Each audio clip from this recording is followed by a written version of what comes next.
그때 분봉왕 헤롯이 예수의 소문을 듣고 그 신하들에게 이르되 이는 세례 요한이라. 그가 죽은 자 가운데서 살아났으니 그러므로 이런 능력이 그 속에서 역사하는도다. 전에 헤롯이 그 동생 빌립의 아내 헤로디아 일로 요한을 잡아 결박하여 옥에 가두었으니 이는 요한이 헤롯에게 말하되 당신이 그 여자를 차지한 것이 옳지 않다 하였습니다. 헤롯이 요한을 죽이려 하되 무리가 그를 선지자로 여김으로 그들을 두려워하더니 마침 헤롯의 생일이 되어 헤로디아의 딸이 연석 가운데서 춤을 추어 헤롯을 기쁘게 하니 헤롯이 맹세로 그에게 무엇이든지 달라는 대로 주겠다고 약속하거늘 그가 제 어머니의 시킴을 듣고 세례 요한의 머리를 소반에 얹어 여기서 내게 주소서. 왕이 근심하나 자기가 맹세한 것과 그 함께 앉은 사람들 때문에 주라 명하고 사람을 보내어 옥에서 요한의 목을 베어 그 머리를 소반에 얹어서 그 소녀에게 주니 그가 자기 어머니에게로 가져가니라. 요한의 제자들이 와서 시체를 가져다가 장사하고 가서 예수께 아뢰니라. 지난해 연말 선거영신 예배에서 2021년 카운트다운을 마친 후 목회팀은 선한 능력을 일어서리 찬양으로 새해를 열었습니다. 이 곡은 보네포 목사님이 어느 겨울날 옥중에서 쓴 마지막 시에 곡을 붙인 것입니다. 지난 주일에도 파송 찬양으로 함께 불렀지요. 1933년 독일 교회는 나치 독재에 대해 연자적인 목소리를 내며 저항하기는커녕 오히려 히틀러를 숭배했습니다. 당시 독일 교회에서는 경제적 사회적 구원을 위해 히틀러를 보내주었다고 망언했지요. 히틀러를 우상으로 치부하며 숭배했던 것입니다. 이에 보네포 목사님은 라디오 방송과 신문을 통해서 히틀러는 독일 국민에게 히틀러라는 우상을 숭배하게 한다고 경고하는 연자적인 목소리를 내었고 결국 방송은 중단당하고 감시를 받습니다. 신학자 칼바르트의 표현을 빌리면 하나님의 말씀인 예수 그리스도를 따라야 할 교회가 히틀러를 따르고 있었기 때문에 이를 지적한 것이라고 했습니다. 당시 독일 교회에서는 보네포 목사님과 함께 그리스도인의 양심을 지키기 위해 나치에 반대하는 신학자들이 모여서 고백교회를 결성하여 그들의 양심을 실천합니다. 하지만 나치의 탄압으로 고백교회 참여자들은 박해를 받았는데요. 보네포 목사님은 1943년 4월 체포되어 2년간 수용소를 전전합니다.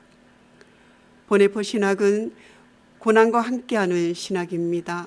그의 신학은 고난을 함께 나누는 삶의 실천에 있습니다. 목사님에 대한 나치의 박해가 시작되었을 때 미국으로 망명할 수도 있었습니다. 미국 유니온 신학교에서 교수 자리를 마련한 데 초대장을 보냈지만 보네포는 독일 국민들과 고난을 함께하지 않는다면 전쟁이 끝났을 때 독일 교회를 재건하는 일에 동참할 수 없다면서 거부하셨습니다. 보네포 목사님 하면 갑산원의 단어를 떠올립니다. 그리스도를 본받고 따름이 없는 은혜, 그리스도를 따름에 고난이 없는 은혜, 그리스도가 없는 십자가가 없는 은혜, 성육신의 실천이 없는 은혜, 그리스도 제자로서의 삶이 없는 신앙은 싸구려 신앙에 불과하다는 것입니다.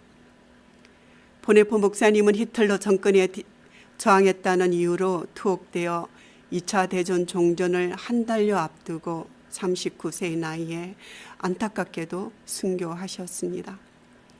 죽음은 끝이 아니라 영원한 삶의 시작이라는 유명한 유언을 남기셨습니다.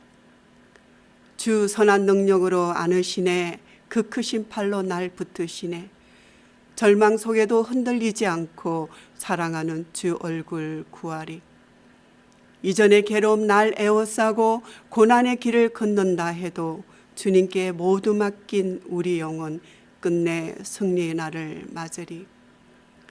주님이 마신 고난의 쓴잔을 우리도 감사하며 받으리. 주님의 남은 고난 채워가며 예수와 복음 위에 살리라. 선한 능력으로 일어서리 주만 의지하리. 믿음으로 우리 고대안에 주 오실 그날 영광의 새날을 맞이하리. 여러분, 마태복음에 들어오진 어두운 그림자는 바로 헤롯 가문입니다. 헤롯 대왕은 아기 예수님을 죽이려고 했지만 실패했습니다. 그런데 이제 분봉왕이 바톤을 이어받습니다. 본문의 헤롯은 헤롯 대왕의 여러 아들 중 하나인 헤롯 안티파스를 말합니다. 오늘 본문 시작에서 헤롯이 예수님의 소문을 듣습니다. 그리고 바로 세례 요한을 떠올린 것은 요한이 부활해서 능력을 행하는 것이라고 생각한 것입니다. 당시 문화에는 특별한 역량을 가진 사람이 억울하게 일찍 죽으면 다시 살아난다는 전설이 있었다고 합니다. 헤롯 왕의 두려움은 이 전설을 반영하여 세례 요한을 죽인 죄책감에서 비롯되었을 것입니다. 예수님을 세례 요한이 환생했다고 생각하는 근거는 2절 이런 능력이 나타났기 때문입니다. 마태는 이 단어를 예수님이 메시아이심을 드러내는 기적적 치유 행위를 묘사하기 위해 사용했습니다. 이 단어는 현재 시제로 그 능력이 날마다 행사되고 있음을 말하고 있습니다. 4절 요한이 헤롯에게 말하되 이것은 미완료 시제로 세례 요한의 지적이 지속적이었음을 암시해 줍니다. 세례 요한은 몸은 죽여도 영혼은 능히 죽이지 못하는 세상의 권세를 두려워하지 않았습니다. 헤롯은 세례 요한을 선지자로 여기는 무리들을 두려워해서 요한을 죽이지는 못하고 있었습니다. 헤롯이 무리를 두려워하는 이 모습은 나중에 예수님을 붙잡고자 하나 무리를 두려워하는 종교 지도자들의 모습을 우리는 예견할 수 있습니다. 이어지는 3절에서 12절은 일종의 회상입니다. 세례 요한이 어떻게 죽음에 이르렀는지를 자세히 알려줍니다. 세례 요한은 헤롯이 동생 빌립의 아내 헤로디아를 차지한 것을 비판하여 옥에 갇혔습니다. 보여드리는 사진은 세례 요한의 죽음이란 그림입니다. 1번 헤롯의 생일에 헤로디아의 딸이 연석 가운데서 춤을 추어 헤롯을 기쁘게 하니까 헤롯이 맹세로 무엇이든지 달라는 대로 주겠다고 약속합니다. 2번 어머니 헤로디아가 딸에게 세례 요한의 머리를 소반에 얹어달라고 시킵니다. 3번 왕이 근심하지만 자기의 맹세한 것과 함께 있는 사람들 때문에 주라고 합니다. 4번 사람을 보내어 요한의 생명을 없이 하는 장면입니다. 헤롯은 하나님의 사람임이 분명한 세례 요한을 죽인 일로 인하여 크다란 죄의식과 두려움을 느끼고 있었지만 자신의 죄를 회개하지는 않았습니다. 그는 단지 두려워하고 죄악에서 떠나지 않았습니다. 그러나 다윗은 나단 선지자가 찾아와서 우리아의 아내 바세바를 범한 그의 죄를 책망하자 내가 여호와께 죄를 범하였노라 고백하고 회개하여 하나님 마음에 합한 사람으로 불리웠습니다. 예수님의 놀라운 치유 사건을 보고서도 사람들은 회개로 반응하지 않았습니다. 고향에서는 예수님을 배척하였고 헤롯은 환생한 세례 요한으로 여겨 두려워했으며 바리새인들은 귀신의 힘을 입은 능력이라고 왜곡했습니다. 그 당시 사람들은 예수님의 능력을 보면서도 그분이 누구신지를 깨닫지 못하고 예수님의 정체성에 대해 혼란스러워했지요. 그러나 오늘 우리들은 너무나 감사한 것은 예수님 십자가에서 우리 죄를 위하여 대신 죽으시고 부활하셔서 우리에게 또 다른 보혜사 성령님을 보내주셨습니다. 진리의 말씀을 깨닫게 하셨고 우리 죄를 책망하셔서 돌이키게 하십니다. 보혜사 곧 아버지께서 내 이름으로 보내실 성령, 그가 너희에게 모든 것을 가르치시고 내가 너희에게 말한 모든 것을 생각나게 하리라. 내가 아버지께로부터 너희에게 보낼 보혜사 곧 아버지께로부터 나오시는 진리의 성령이 오실 때에 그가 나를 정언하실 것이요. 그가 와서 죄에 대하여 의에 대하여 심판에 대하여 세상을 책망하시리라. 새에 대하여라 함은 그들이 나를 믿지 아니함이요. 성령님은 예수님의 약속대로 또 다른 보혜사로 세상 끝날까지 우리와 함께 하시며 예수님이 이 땅에 오신 성자 하나님이신 것과 나의 주, 나의 하나님이심을 믿게 하십니다. 예수님은 나를 보지 않고 믿는 자가 복되다고 말씀하셨지요.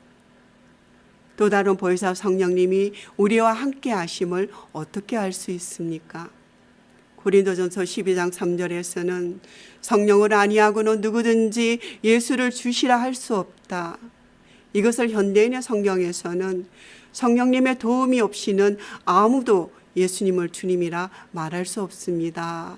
이렇게 기록하고 있습니다.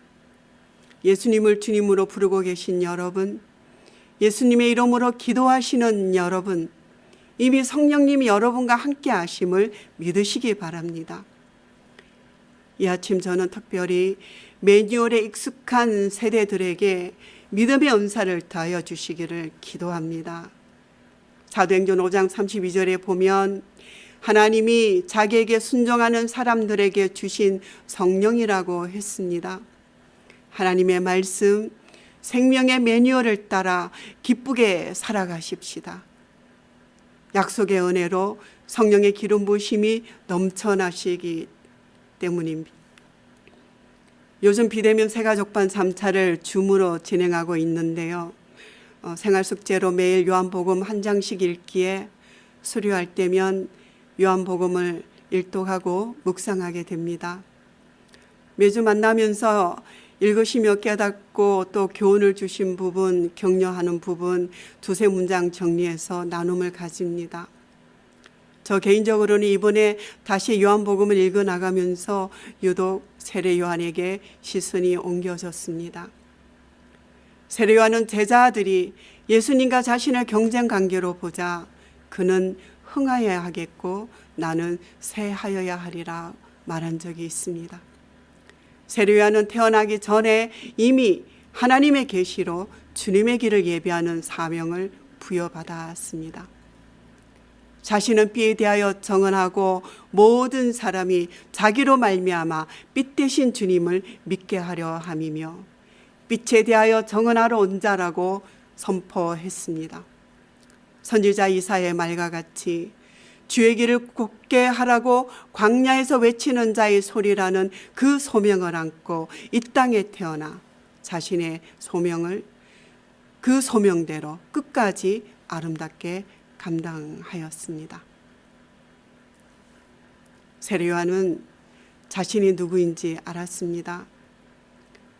이 땅에서 소명을 다하고자 주님의 길을 예비하며 망설임 없이 부르심의 길을 걸어간 하나님의 사람,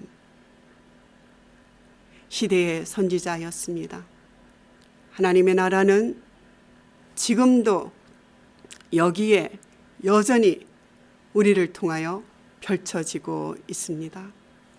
기도하시겠습니다. 하나님 아버지, 우리 각 사람은 하나님의 부르심을 따라 아름답게 소명의 길을 묵묵히 걸어갈 수 있도록 보혜사 성령님께서 함께 하시고 도와주시옵소서. 우리 구주 예수 그리스도 이름으로 기도드립니다. 이제는 우리 주 예수 그리스도의 은혜와 한없는 하나님 아버지의 사랑하심과 성령님의 내주 충만하심의 역사가 부르심을 따라 묵묵히 아름답게 소명의 길을 걸어가는 모든 믿음의 사람들 위해 이제로부터 영원토록 함께 하시기를 간절히 축원하옵나이다. 아멘.